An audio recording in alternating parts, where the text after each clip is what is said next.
نستعينه ونستغفره ونؤمن به ونتوكل عليه ونعوذ بالله من شرور أنفسنا ومن سيئات أعمالنا من يهده الله فلا مضل له ومن يضلله فلا هادي له وأشهد أن لا إله إلا الله وحده لا شريك له وأشهد أن محمدا عبده ورسوله يا أيها الذين آمنوا اتقوا الله حق تقاته ولا تموتن إلا وأنتم مسلمون قال تعالى إذ قال له ربه أسلم قال أسلمت لرب العالمين وقال تعالى وإذ ابتلى إبراهيم ربه بكلمات فأتمهن وقال عليه الصلاة والسلام أنا دعائي أبي إبراهيم صدق الله وصدق رسول الله صلى الله عليه وسلم எல்லா புகழும் புகழ்ச்சியும் நம்மை எல்லாம் படைத்து கண்காணித்து கொண்டிருக்கிற அல்லாஹ் ஒருவனுக்கு உரித்தாகட்டுமாக.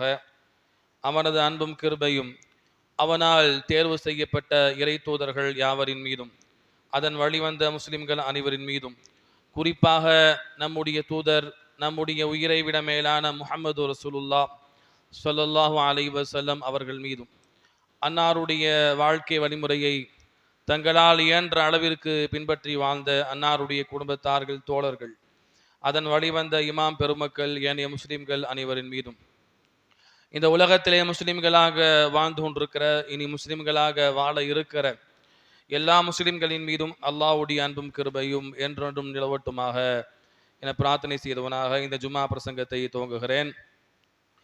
அன்பிற்குரியவர்களே, இந்த ஜும்ஆ பிரசங்கத்தின் மூலமாக முதலில் பேசுகிற எனக்கும் பிறகு கேட்டுக்கொண்டிருக்கிற உங்களுக்குமான உபதேசமாக நாம் தேர்வு செய்த தலைப்பு தியாகத்தின் மாதம் என்கிற தலைப்பின் கீழே சில செய்திகளை உங்களுக்கு மத்தியில் நான் பகிர்ந்து கொள்ள ஆசைப்படுகிறேன். அன்பிற்குரியவர்களே, துல்ஹஜ்ஜினுடைய மாதத்தில் அமர்ந்திருக்கிறோம். இன்னும் ஒரு சில நாட்களிலே ஹஜ்ஜு பெருநாளை நாம் கொண்டாட இருக்கிறோம். அன்பிற்குரியவர்களே, இந்த துல்ஹஜ் மாதத்தை பொறுத்தவரையில் இந்த மாதத்தில்தான் ஏனைய மாதத்தில் செய்யப்படாத அமல்கள் செய்யப்படுகிறது. ஹஜ்ஜுடைய கடமை, குர்பான் என்று சொல்லக்கூடிய கடமை, அரஃபா என்று சொல்லக்கூடிய நோன்பு என்று ஏனைய நாட்களில் இந்த அமல்கள் செய்யப்படாது. இப்போ ஹஜ்ஜுக்குரிய மாதமாக, குர்பானிக்குரிய மாதமாக இருக்கிறது. இந்த மாதத்தினுடைய சிறப்பை பொறுத்தவரையில் இப்னு ஹஜர் அஸ்கலானி ரஹிமஹுல்லாஹ் சொல்வார்கள், இது உம்மஹாத்துல் இபாதாத், இந்த மாதத்தில் தான் எல்லா அமல்களும் ஒன்று சேர்கிறது. இஸ்லாத்தில் சொல்லப்பட்ட எல்லா அமல்களும் செய்யப்படக்கூடிய ஒரு மாதம் தான் இந்த மாதம். எனவே இந்த மாதம் இபாதத்துகளின், வணக்க வழிபாடுகளின் தாய் என்று அவர்கள் சொல்லி தந்தார்கள். பண்பாதவர்களை, இந்த மாதத்திற்கு இவ்வளவு சிறப்புகள் இருக்கிறது. அல்லாஹ் ரப்பல் ஆலமீன் இஸ்லாத்தினுடைய 50 தூண்களில் ஹஜ் என்று சொல்லக்கூடிய ஒரு கடமையை இந்த மாதத்தில் கடமையாக்கி இருக்கிறான். வசதி வாய்ப்பு பெற்று ஹஜ்ஜை நிறைவேற்றாதவர்கள் அல்லாஹ்விடத்திலே மிகப்பெரிய பாவியாக கருதப்படுவார்கள். இந்த ஹஜ் என்று சொல்லக்கூடிய இந்த அமல், குர்பானி என்று சொல்லக்கூடிய இந்த அமல், சுருங்க சொல்வதாக இருந்தால் இந்த மாதம் முழுக்க ஒரு தனி நபருடைய குடும்பம் செய்த தியாகத்தை முன்னிட்டு தான் அல்லாஹ் ரப்பல் ஆலமீன் ஹஜ்ஜுடைய கடமைகள் அனைத்தையும் அல்லாஹ் ரப்பல் ஆலமீன் நமக்கு கடமையாக்கி இருக்கிறான். அன்பார்ந்தவர்களே, அப்படி அவர்கள் என்ன தியாகம் செய்து விட்டார்கள்? ஒரு தனி நபர், தனி குடும்பத்தினுடைய தியாகத்தை ஒரு மார்க்கத்தினுடைய கடமைகளாக அல்லாஹ் ரப்பல் ஆலமீன் அதை செய்யுமாறு வலியுறுத்தி உலகம் அழியும் காலம் வரைக்கும் ஹஜ் என்று சொல்லக்கூடிய இபாதத், குர்பான் என்று சொல்லக்கூடிய இபாதத் நடைபெறக்கூடியதாக இருக்கிறது. அந்த தனி நபர் இப்ராஹிம் அலைஹிஸ்ஸலாம் உடைய குடும்பம் என்ன தியாகத்தை செய்துவிட்டது?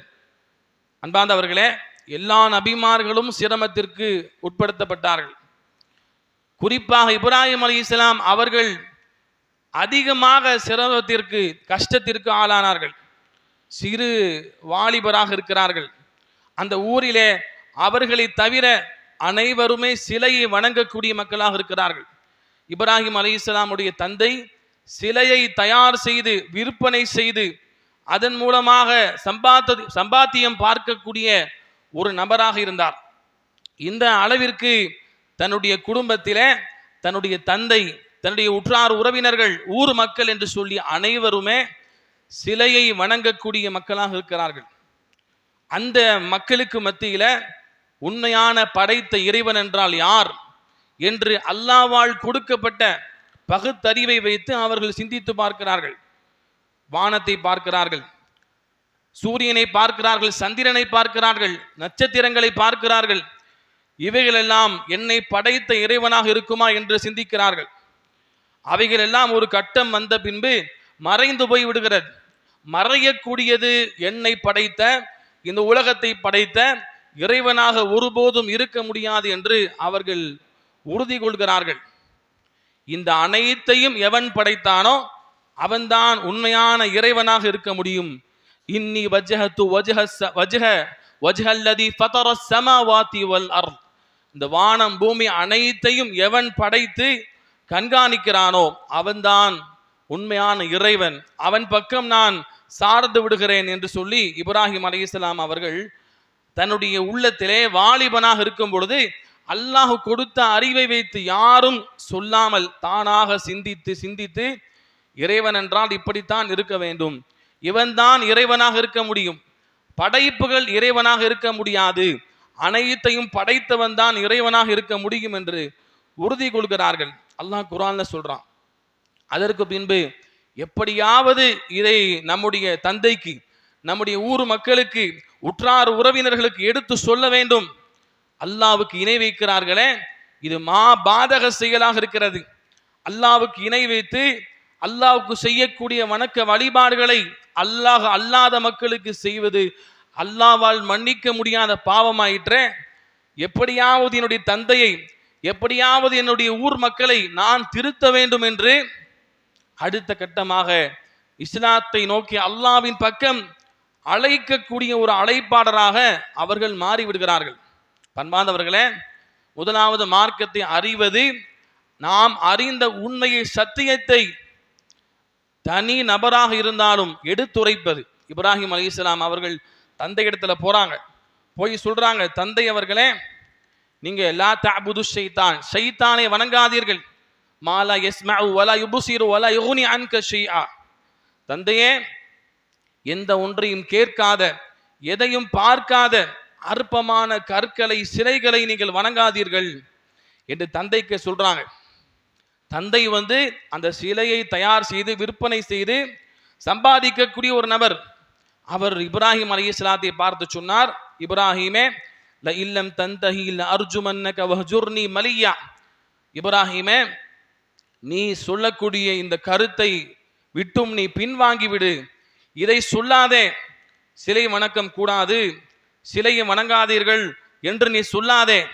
இந்த கருத்தை விட்டும் நீ பின்வாங்காவிட்டால், இதை சொல்வதை நீ விட்டு விடாவிட்டால் உன்னை நானே கல்லை எறிந்து உன்னை துரத்துவேன் என்று தந்தையார் சொல்கிறார்கள். தந்தைட்ட இஸ்லாத்தை சொல்றாங்க, அல்லாஹ்வை சொல்றாங்க, சிலைகளை வணங்காதீர் என்று சொல்றாங்க.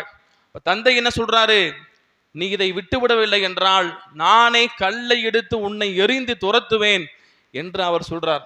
அந்த சமயத்துல இப்ராஹிம் அலைஹிஸ்ஸலாம் அவர்கள் பொறுமையாக, தந்தையே, நான் உங்களுக்காக பாவ மன்னிப்பை அல்லாஹ்விடத்தில் வேண்டுகிறேன் என்று சொல்கிறார்கள்.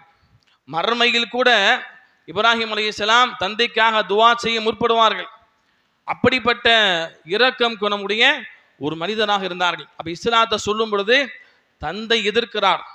கல்லை எடுத்து உன்னை துரத்தி விடுவேன், அடித்து துரத்துவேன் என்று சொல்கிறார். தனியாக அந்த சிரமத்தை தாங்கிக் கொண்டார்கள். தந்தை அப்படி சொன்னா எப்படி இருக்கும்?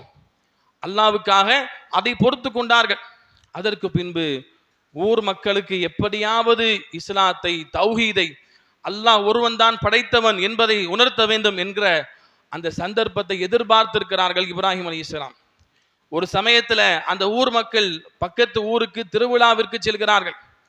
அந்த சமயத்தில் வேகமாக சென்று இதுதான் உரிய சந்தர்ப்பம் என்று உணர்ந்து கொண்டு இப்ராஹிம் அலைஹிஸ்ஸலாம் அவர்கள் இருக்கக்கூடிய எல்லா சிலைகளையும் உடைத்து விடுகிறார்கள்.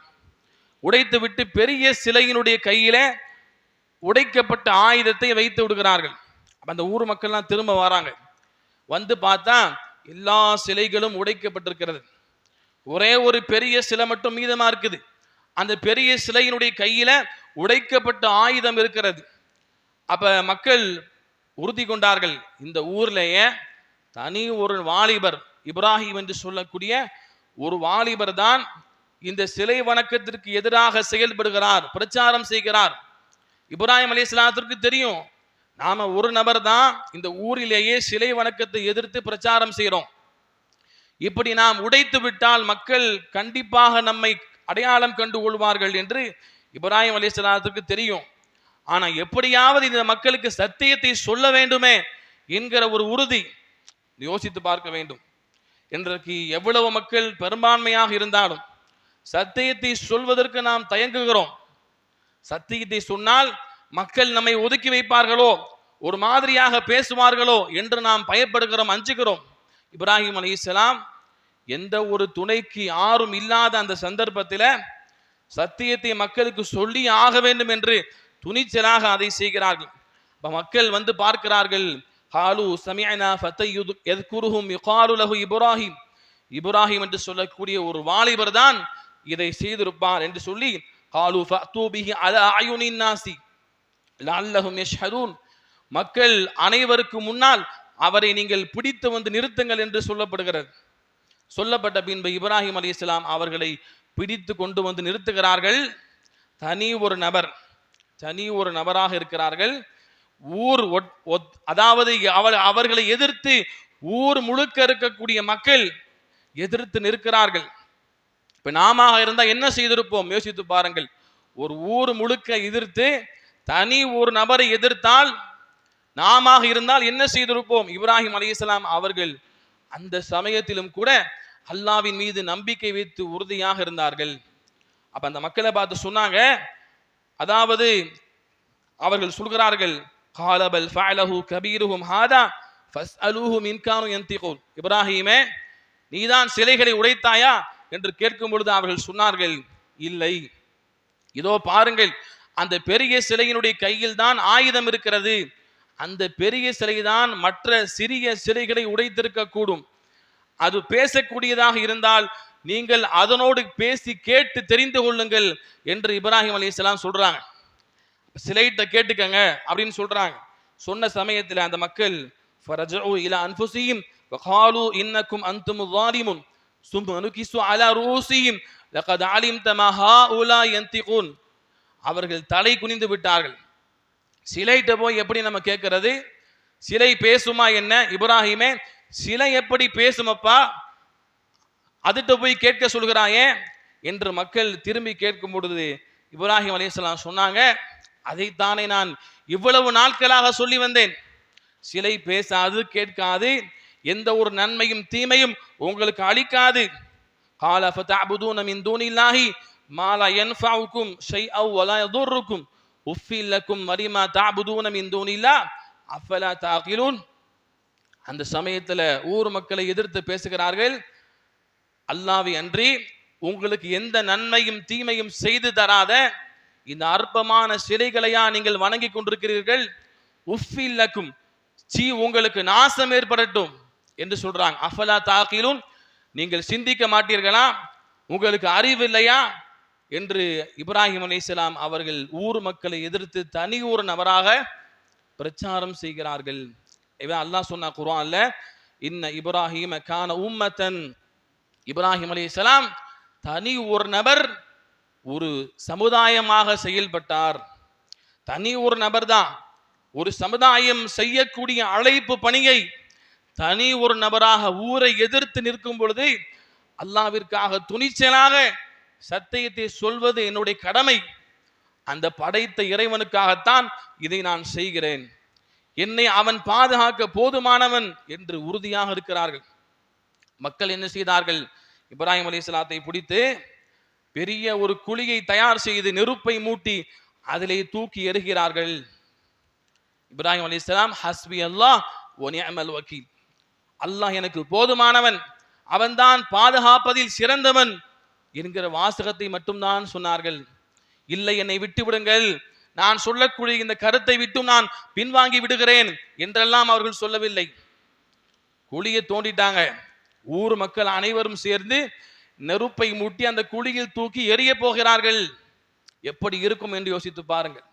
சாதாரண ஒரு வசைப்பாடல், இவன் தவ்ஹீத்வாதி, இவன் அந்த ஜமாத் இந்த ஜமாத் என்று சொல்வார்கள் என்பதற்காக சத்தியத்தை சொல்ல தயங்குகிறோமே. சாதாரண ஒரு சொல்லுக்காக சத்தியத்தை சொல்வதற்கு தயங்கக்கூடிய நாம் எங்கே? ஊர் எதிர்த்து நின்று துணிச்சலாக இஸ்லாத்தை அல்லாஹ்வை சொல்லி அதற்காக வேண்டி நெருப்பு குழியில் போட்டாலும் பரவாயில்லை என்று கடைசி நொடி வரைக்கும் உறுதியாக இருந்த இப்ராஹிம் அலைஹிஸ்ஸலாம் எங்கே? அப்ப அல்லாஹ் என்ன செய்தான்? குல்னா யா நாரு கூனி பர்தன் வ சலாமன் அலா இப்ராஹிம். அல்லாஹ் என்ன செய்தான்? அல்லாஹ்வுக்காக செய்தார்கள். அல்லாஹ்வுக்காகவே கடைசி வரைக்கும் உறுதியோடு இருந்தார்கள்.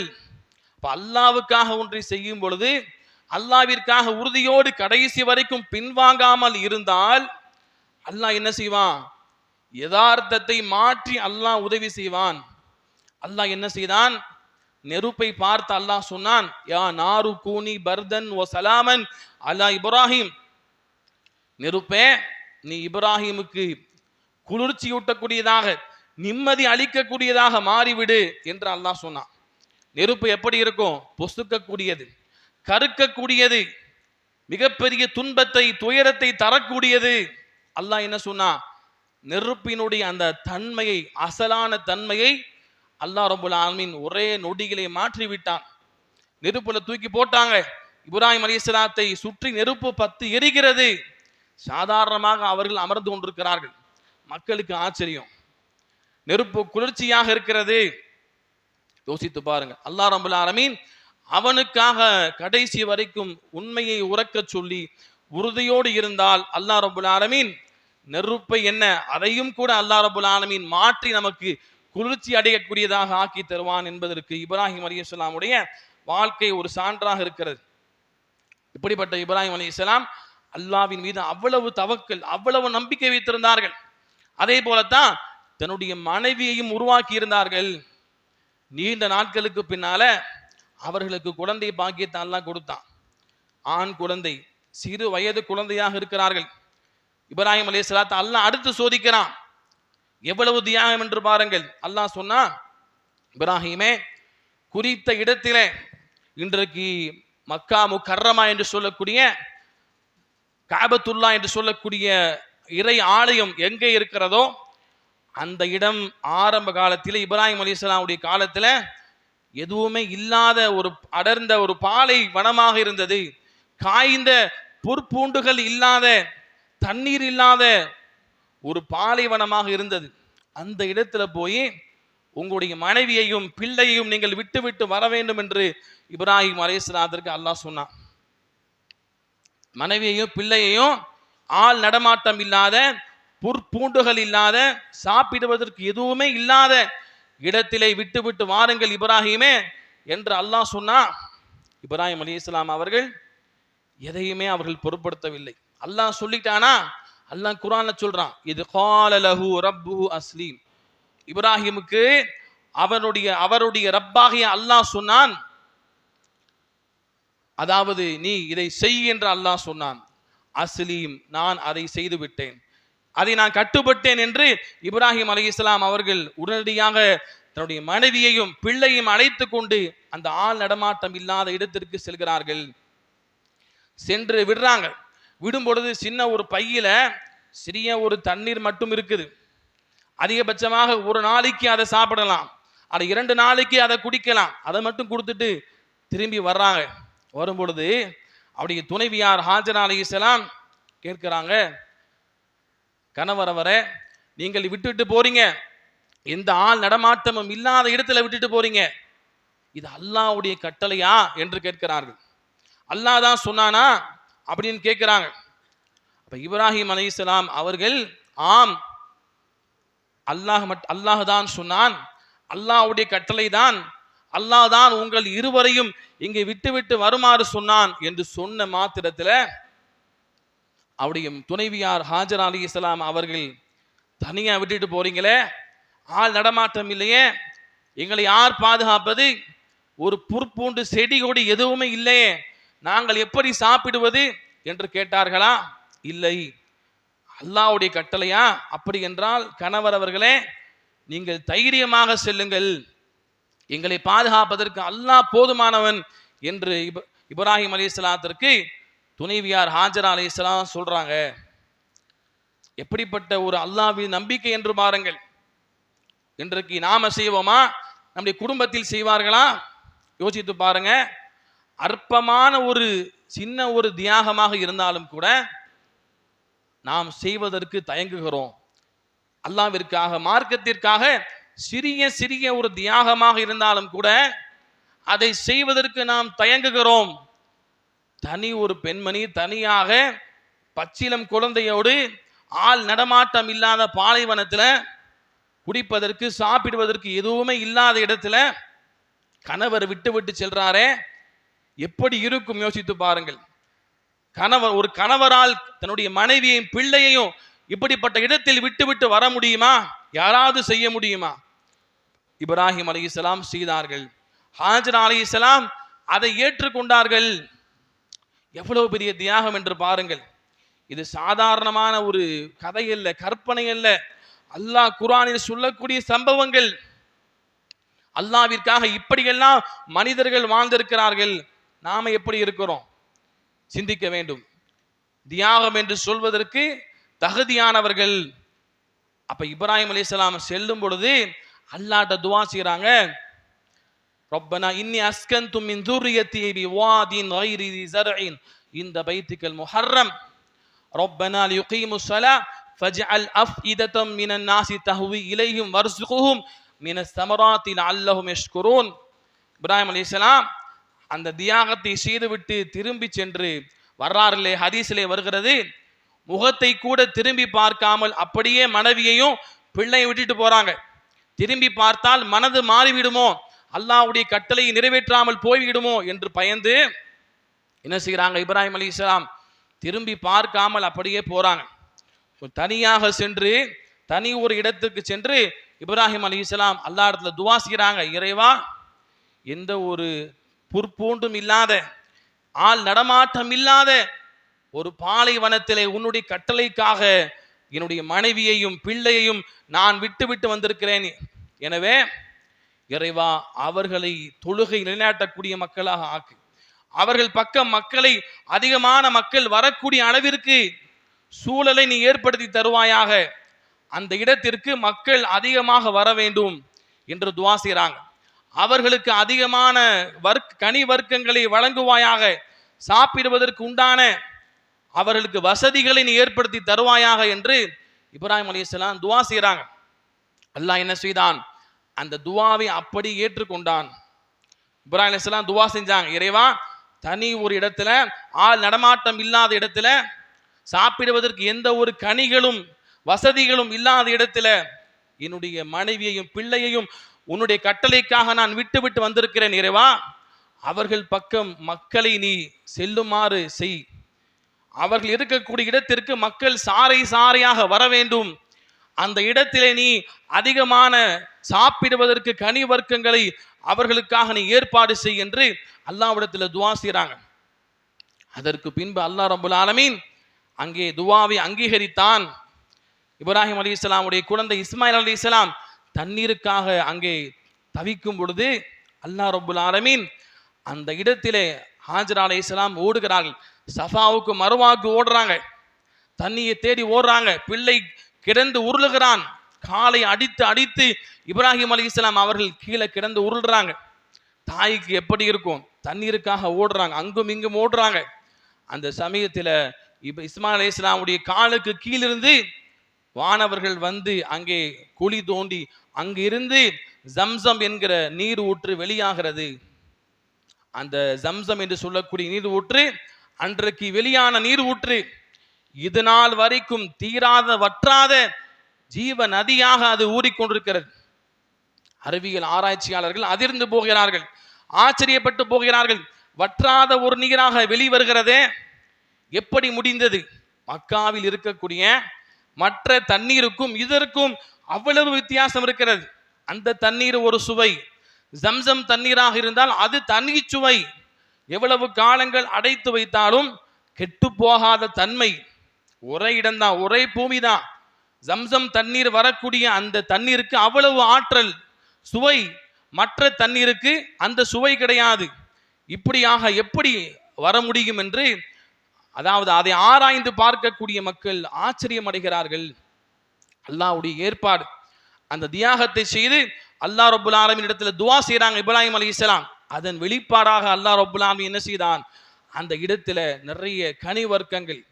இன்றைக்கு அரபு நாடுகள்ல எண்ணெய் வளங்கள், உலகத்திற்கே தேவைப்படக்கூடிய பெட்ரோல் வளங்கள் அதிகமாக இருக்கிறதே. யார் செய்த துஆ?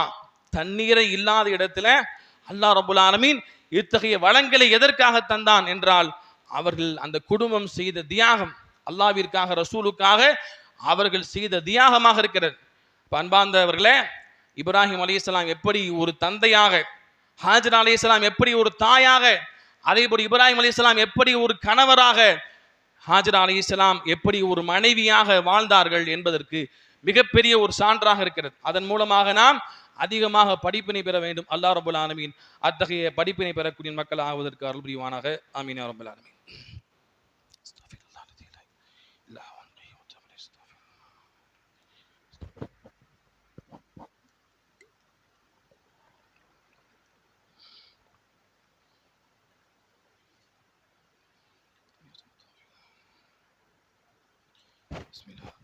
அல்ஹம்துலில்லாஹ் வஹ்தா அஸ்ஸலாத்து வஸ்ஸலாமு அலா மன் லா நபிய்ய பஅத அம்மா பஅத். அன்பிற்குரியவர்களே, இப்ராஹிம் அலைஹிஸ்ஸலாமுடைய தியாகத்தை நாம் பார்த்தோம். அவர்களும் அவருடைய துணைவியார் ஹாஜரா அலைஹிஸ்ஸலாம் அவர்களும் அல்லாஹ்விற்காக செய்த தியாகங்களை பார்த்தோம். இப்ராஹிம் அலைஹிஸ்ஸலாம் அவர்கள் தன்னந்தனி நபராக அல்லாஹ்வை புரிந்து அந்த ஊர் மக்களுக்கு எதிராக அல்லாஹ்வை பற்றி பிரச்சாரம் செய்து சத்தியத்தை சொன்னார்கள். அதன் மூலமாக வந்த எதிர்ப்புகளை அல்லாஹ்விற்காக பொருந்தி கொண்டார்கள், பொறுத்து கொண்டார்கள். அல்லாஹ் என்ன செய்தான்? நெருப்பை குளிர்ச்சியானதாக மாற்றி அவர்களுக்கு உதவி செய்தான். அதே போல இப்ராஹிம் அலைஹிஸ்ஸலாமுடைய அல்லாஹ்வுடைய கட்டளைக்கு இணங்கி இப்ராஹிம் அலைஹிஸ்ஸலாம், அதே போல ஹாஜரா அலைஹிஸ்ஸலாம் அந்த இடத்திலே அல்லாஹ் ரப்புல் ஆலமீன் விட்டு விட்டு வருமாறு சொன்னான். அதை ஏற்றுக்கொண்டார்கள். அதன் வெளிப்பாடாக அல்லாஹ் ரப்புல் ஆலமீன் அங்கே அவருடைய துவாவின் காரணமாக அல்லாஹ் ரப்புல் ஆலமீன் இல்லாத ஒரு வளத்தை வழங்கினான் என்று நாம் பார்த்தோம். அப்ப அல்லாஹ்விற்காக தியாகம் செய்யும் பொழுது, அல்லாஹ்விற்காக அர்ப்பணிப்பு செய்யும் பொழுது, அந்த அர்ப்பணிப்பை அல்லாஹ்விற்காக கடைசி வரைக்கும் மனம் தளராது உறுதியாக இறுதி வரைக்கும் நாம் இருந்து அந்த தியாகத்தை செய்து முடித்து அல்லாஹ்விடத்திலே கையேந்தினால் அல்லாஹ் என்ன செய்கிறான்?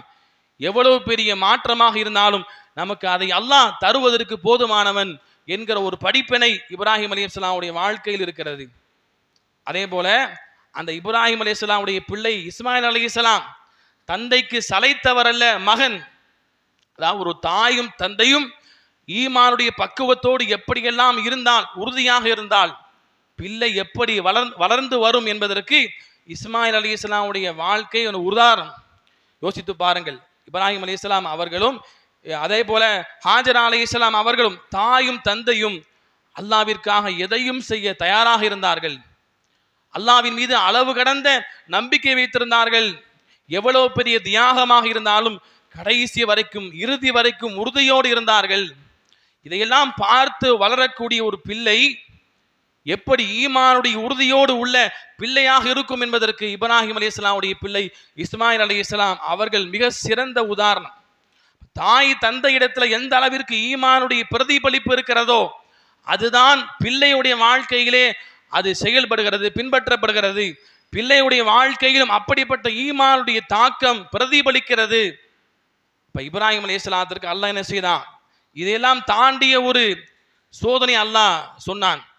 இப்ராஹிமே, உன்னுடைய பிள்ளை இஸ்மாயில் அலைஹிஸ்ஸலாத்தை நீ அறுத்து பலியிட வேண்டும் என்று அல்லாஹ் ரப்பல் ஆலமீன் கனவின் மூலமாக இப்ராஹிம் அலைஹிஸ்ஸலாத்திற்கு சொன்னான். இதுவெல்லாம் நமக்கு கேட்ட வரலாறு தான். இந்த மாதத்துல இப்ராஹிம் அலைஹிஸ்ஸலாத்தை பற்றி பேசியாக வேண்டும். அப்படி நாம் பேசாமல் சென்றால் அவர்களுக்கு செய்யக்கூடிய ஒரு துரோகம். அதே போல நாம் இவ்வளவு காலங்கள் இந்த வரலாறை கேட்டிருக்கிறோமே, நாம் படிப்பினை பெற்றிருக்கிறோமா? அல்லாஹ் சொன்னால் கேட்டு நடக்கக்கூடிய அல்லாவிற்காக எத்தகைய தியாகமாக இருந்தாலும், எவ்வளவு பெரிய சிரமமாக இருந்தாலும் அல்லாவிற்காக எந்த ஒரு தியாகத்தையும் செய்யக்கூடிய மக்களாக நாம் ஆகியிருக்கிறோமா என்பதை நாம் சிந்திக்க வேண்டும். அப்ப இப்ராஹிம் அலைஹிஸ்ஸலாம் கனவு காண்றாங்க. தன்னுடைய குழந்தையை இஸ்மாயில் அலைஹிஸ்ஸலாத்துக்கு அறுத்து பலியிடுமாறு அல்லாஹ் சொல்லிவிட்டான். கனவுல அல்லாஹ் சொல்லிட்டான். நபிமாருடைய கனவை பொறுத்தவரையில அது ஒரு வகை செய்தி, அல்லாஹுடைய கட்டளையாக இருக்கும். அப்ப இப்ராஹிம் அலைஹிஸ்ஸலாம் தன்னுடைய மகன்கிட்ட வந்து சொல்றாங்க, ஃபலம்மா மஅு ஸய்ய இன்னி யா புனை கால யா புனைய இன்னி அரா ஃபில் மனாமி அன்னி அஸ்பஹுக ஃபன்துர் மாதா தரா.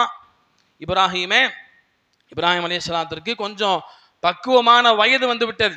இப்ராஹிம் அலைஹிஸ்ஸலாம் அவர்களும் இஸ்மாயில் அலைஹிஸ்ஸலாம் அவர்களும் சேர்ந்து காபத்துல்லாவை கட்டுகிறார்கள். அல்லாஹ்வுடைய முதலாவது இறை இல்லத்தை 2 பேரும் சேர்ந்து கட்டுறாங்க. சேர்ந்து கட்டக்கூடிய அளவிற்கு ஒரு பக்குவம் அடைந்த வயதுடைய ஒரு பையனாக இஸ்மாயில் அலைஹிஸ்ஸலாம் மாறிவிட்டார்கள்.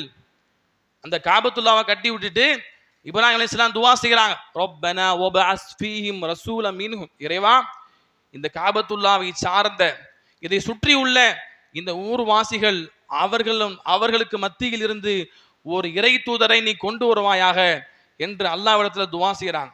இப்ராஹிம் அலைஹிஸ்ஸலாம் அன்றைக்கு காபத்துல்லாவை கட்டிட்டு செய்த துஆவினுடைய அந்த அல்லாஹ் கொடுத்த அந்த அங்கீகாரம் தான், அல்லாஹ் ஏற்றுக்கொண்டு அல்லாஹ் கொடுத்தது தான் நபி ஸல்லல்லாஹு அலைஹி வஸல்லம் அவர்கள். நபி ஸல்லல்லாஹு அலைஹி வஸல்லம் சொல்றாங்க, அன துஆஉ அபி இப்ராஹிம், நான் என்னுடைய தந்தை இப்ராஹிம் அலைஹிஸ்ஸலாமுடைய துஆவின் மூலமாக வந்தவன் என்று நபி ஸல்லல்லாஹு அலைஹி வஸல்லம் சொல்வார்கள். காபத்துல்லாவை கட்டிவிட்டு இப்ராஹிம் அலைஹிஸ்ஸலாம் செய்த அந்த பிரார்த்தனைக்காக அல்லாஹ் என்ன செய்தான், பல ஆயிரம் ஆண்டுகள் கழித்து நபி ஸல்லல்லாஹு அலைஹி வஸல்லத்தை அந்த ஊர் மக்களுக்கு மத்தியில் இருந்து அல்லாஹ் ரப்பல் ஆலமீன் நபியாக கொண்டு வந்தான். அல்லாஹ்வுக்காக எதை செய்துவிட்டு அல்லாஹ்வுக்காக செய்துவிட்டு துஆ செய்தால் அல்லாஹ் ரப்பல் ஆலமீன் நிச்சயமாக அங்கீகரிக்கிறான். இப்படிப்பட்ட காபத்துல்லாவை தன்னுடைய தந்தையோடு சேர்ந்து கட்டக்கூடிய வயது அளவிற்கு வளர்ந்து வந்த இந்த இஸ்மாயில் அலைஹிஸ்ஸலாத்திட்ட வந்து இப்ராஹிம் அலைஹிஸ்ஸலாம் சொல்றாங்க, பிள்ளையே, என் அருமை மகனே, உன்னை அறுத்து பலியிடுமாறு அல்லாஹ் சொல்லியிருக்கிறான், அதை பற்றி நீ என்ன சொல்கிறாய் என்று கேட்கிறாங்க. என்ன சொல்றாங்க, சாதாரணமான ஒரு காரியம் கிடையாது, உன்னை அறுக்க போறேன் அப்படின்னு சொன்னா இன்றைக்கு நம்முடைய பிள்ளையாக இருந்தால் எப்படி இருப்பார்கள், அல்லது நம்முடைய மனைவி அதை அங்கீகரிப்பார்களா? சாதாரணமான சின்ன சின்ன தியாகங்களை செய்தா கூட, என்னுடைய பிள்ளை தூங்கி கொண்டிருக்கிறான், ஃபஜ்ருடைய நேரம், பிள்ளையை அடித்து எழுப்புகிறார் தந்தை, தாய் என்ன சொல்வா, எதற்காக பிள்ளையை இப்படி அடிக்கிறீங்க, விட்டுருங்க தூங்கட்டும், சிரமப்படுத்த வேண்டாம் என்று சொல்லக்கூடிய நாம் எங்கே அறுத்து பலியிட போறாங்க. இஸ்மாயில் அலைஹிஸ்ஸலாத்திட்ட இப்ராஹிம் அலைஹிஸ்ஸலாம் அதை பற்றியான கருத்து கணிப்பு கேட்கிறாங்க. அந்த சமயத்தில் இஸ்மாயில் அலைஹிஸ்ஸலாம் சொன்னார்கள், அல்லாஹ் குர்ஆன்ல சொல்றான், இஃப்அல் மா துமர் சதஜிதுனி இன்ஷாஅல்லாஹ் மினஸ் சாபிரின். தந்தை அவர்களே, அல்லாஹ் எதை சொன்னா என்ன, என்னை அறுத்து பலியிட வேண்டும் என்று அல்லாஹ் சொல்லிவிட்டானா, என்னுடைய ரப்பு சொல்லிவிட்டானா, அவன் தான் என்னை படைத்தவன், எனக்கு உயிரையும் மூச்சையும் அனைத்தையும் தந்தவன் அவன் சொல்லிவிட்டானா, நீங்கள் செய்யுங்கள், சதஜிதுனி இன்ஷாஅல்லாஹ் மினஸ் சாபிரின். அல்லாஹ் நாடினால் கடைசி வரைக்கும் நீங்கள் இந்த காரியத்தை செய்து முடிக்கும் வரைக்கும் நான் பொறுமையாளர்களில் ஒருவனாக என்னை நீங்கள் கண்டுகொள்வீர்கள் தந்தையே என்று இப்ராஹிம் அலைஹிஸ்ஸலாத்திற்கு இஸ்மாயில் அலைஹிஸ்ஸலாம் சொல்றாங்க. அறுத்து பலியிட போறேன்னு சொல்றாங்க. அதுக்கு இப்படிப்பட்ட வார்த்தை எப்படி வர முடியும்? அல்லாஹ்வுக்காக எந்த அளவிற்கு ஈமானுடைய உறுதியோடு, வேறுமனே நம்மை போல வாயளவில் நான் முஸ்லீம் அல்லாஹ் அல்லாஹ் என்று சொல்லிவிட்டு அற்பமான தியாகத்தை கூட செய்யாத நம்மை போல இருந்திருந்தா என்ன செய்திருப்பார்கள்? அப்படி அல்ல. உண்மையான ஈமான், உண்மையான தவக்குல், என்னை படைத்த இறைவன் சொல்லிவிட்டால் எதையும் செய்வதற்கு தயார், என்னை அறுத்து பலியிடுவதாக இருந்தாலும் சரி. அன்பார்ந்தவர்களே, இதுதான் தியாகம். தியாகம் என்றால் என்ன? தியாகத்திற்கு ஒரு வரைவிலக்கணம் சொல்வார்கள். தனக்கு இருப்பதை, அதாவது தனக்கு மிஞ்சியதை கொடுப்பது தர்மம், தனக்கு இருப்பதை கொடுப்பது தயாளம். தனக்கு மிஞ்சியதை கொடுப்பது தர்மம், தனக்கு இருப்பதை கொடுப்பது தயாளம். தன்னையே கொடுப்பது தான் தியாகம் என்று சொல்வார்கள். தன்னையே அர்ப்பணிப்பது தான் தியாகம். தியாகம் என்றால் சாதாரணமான விஷயத்திற்கு தியாகம் என்று சொல்லப்படாது. தன்னையே அர்ப்பணிக்க துணிவது தான் தியாகம் என்று உண்மையாகவே சொல்லப்படும். அப்படிப்பட்ட அந்த தியாகத்திற்கு உரியவர் தான் இஸ்மாயில் அலைஹிஸ்ஸலாம். அப்படி சொல்றாங்க. கூப்பிட்டு போறாங்க தந்தை.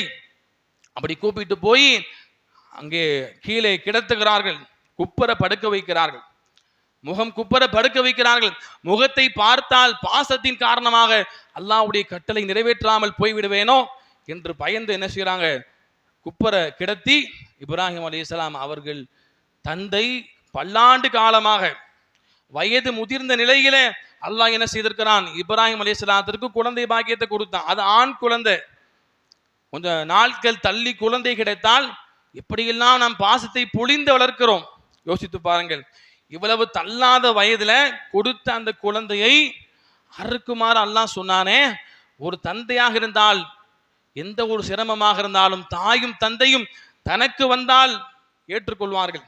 பிள்ளைக்கு வந்தால் ஒரு சிறு ஒரு காயமாக இருந்தாலும் அதை தாங்கிக் கொள்ள மாட்டார்கள். அப்படிப்பட்ட அந்த பிள்ளையை தவம் இருந்து எடுத்த பிள்ளையை அறுக்குமாறு அல்லாஹ் சொல்றானே. இப்ராஹிம் அலைஹிஸ்ஸலாம் அறுக்க முற்பட்டார்கள். எப்படி இருக்கும், கத்தி எடுத்துக்கொண்டார்கள். அதை எடுத்துக்கொண்டு முகத்தை தலை குப்பர திருப்பி வைத்து அறுப்பதற்கு போயிட்டார்கள். அறுக்க முற்பட்டு விட்டார்கள். அல்லாஹ் என்ன செய்தான், வனாதைனாஹு ஐயா இப்ராஹிம், இப்ராஹிமே போதும், நிறுத்துங்கள் இப்ராஹிமே போதும்.